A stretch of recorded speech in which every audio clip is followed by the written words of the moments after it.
बोताष्टे पंचायत समिती गणातून तर उपळी जिल्हा परिषद गटातून इच्छुकांची संख्या वाढली, बंडखोरीचा धोका वाढला.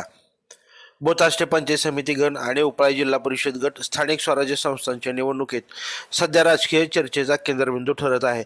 माढा तालुक्यात राजकीय ताकद असलेले विद्यमान आमदार अभिजितआबा पाटील यांच्या राष्ट्रवादी काँग्रेसकडून, तसेच गेली 30 वर्षे आमदार राहिलेल्या आणि नुकतेच भाजपात प्रवेश केलेल्या माजी आमदार बबनदादा शिंदे यांच्या भाजपाकडून लढण्यासाठी इच्छुकांची संख्या लक्षणीयरित्या वाढल्यानं स्थानिक राजकारणात हालचालींना वेग आला असून निवडणुकीसाठी बोटावर मोजण्या इतके दिवस शिल्लक असल्याने पक्षश्रेष्ठींसमोर उमेदवार निवडीचं मोठं आव्हान उभं राहिलं आहे.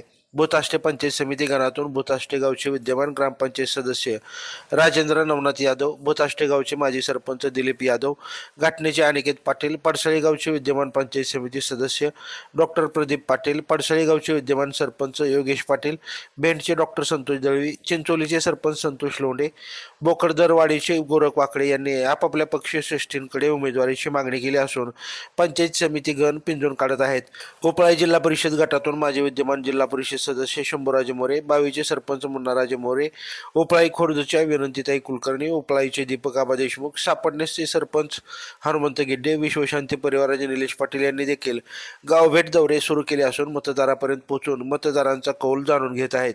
स्थानिक पातळीवरील गटबाजी, सामाजिक समीकरणे आणि मतदारसंघातील प्रभाव लक्षात घेता उमेदवार निवडताना पक्षश्रेष्ठींना तारेवरची कसरत करावी लागणार असल्याचं चित्र आहे.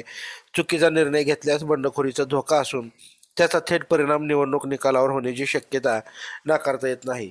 दरम्यान पक्ष नेतृत्वानं सर्व इच्छुकांना संयम बाळगण्याचं आवाहन केलं असून सर्वेक्षण आणि स्थानिक कार्यकर्त्यांच्या अभिप्रायाच्या आधारेच अंतिम निर्णय घेतला जाईल असं संकेत दिले आहेत.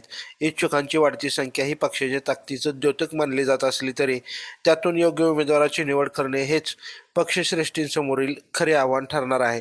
लाईव्ह महाराष्ट्र झोन न्यूजसाठी सिद्धेश्वर कसबे. ताज्या अपडेटसाठी लाईव्ह महाराष्ट्र झोन न्यूजच्या यूट्यूब चॅनलला सबस्क्राईब करा, तसेच बेल आयकॉनवरती क्लिक करा.